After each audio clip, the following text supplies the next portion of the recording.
और बंगाल में इस बार की सियासी लड़ाई करो या मरो वाली हो गई है। बीजेपी और टीएमसी दोनों विधानसभा चुनाव में जीत के लिए एड़ी चोटी का जोर लगा रही है। बीजेपी के मिशन बंगाल के प्लान पर आज तक गुजरात में मंथन चल रहा है। आरएसएस की बैठक में रणनीति बन रही है।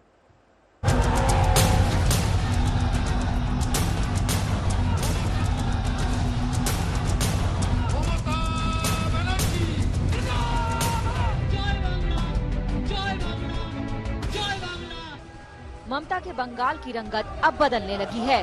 बीजेपी की नजर आगामी विधानसभा चुनावों पर है। ममता की रणनीति को मात देने की तैयारी है। बंगाल की लड़ाई बेहद अहम है। ममता कोलकाता से अपनी रणनीति तैयार कर रही हैं, तो बीजेपी पूरी घेराबंदी में जुट गई है। क्या है बीजेपी का एक्शन प्लान, कैसे पार्टी उसे अमल में ला रही है, आपको बताते हैं। कोलकाता और बंगाल के दूसरे इलाकों में बीजेपी की चुनावी टीम मैदान में कूद पड़ी है, तो दिल्ली से भी बीजेपी बंगाल के सियासी बिसात पर अपनी चाल चलने लगी है। वहीं गुजरात के गांधीनगर में आरएसएस के चिंतन शिविर में भी बंगाल प्लान पर मंथन होने लगा है।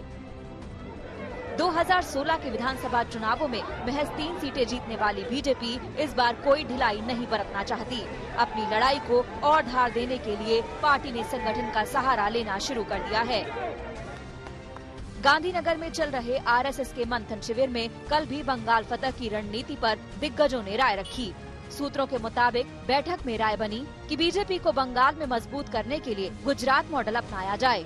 बंगाल को जोन में बांटकर पार्टी प्रभारियों को जिम्मेदारी सौंपी जाए, जो स्थानीय नेतृत्व का मार्गदर्शन करें।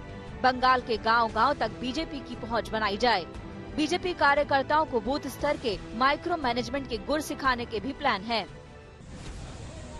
294 विधानसभा सीटों वाले बंगाल को बीजेपी ने 5 क्षेत्रों में विभाजित कर रणनीति बनाई है।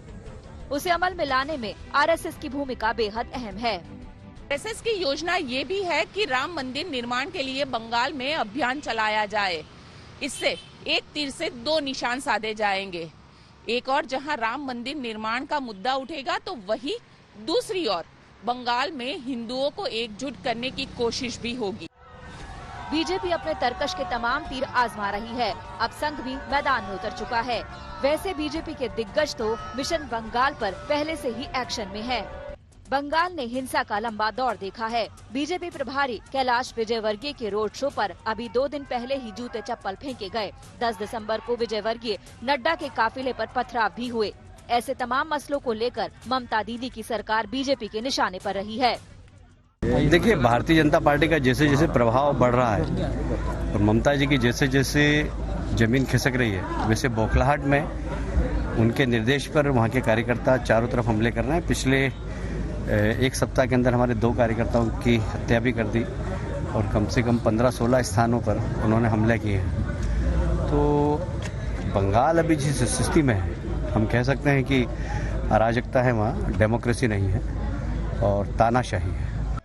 इस बीजेपी के लिए कितना आसान या कितना मुश्किल है, इसका आकलन करने में सियासी पंडित जुटे हुए हैं। लेकिन एक बात तो तय है कि अपनी आक्रामक रणनीति से बीजेपी ममता की बाजी पलटने में कोई कोर कसर नहीं छोड़ रही है। राजगढ़ से पंकज शर्मा के साथ मनोज गलोईवाल, कोलकाता, आज तक।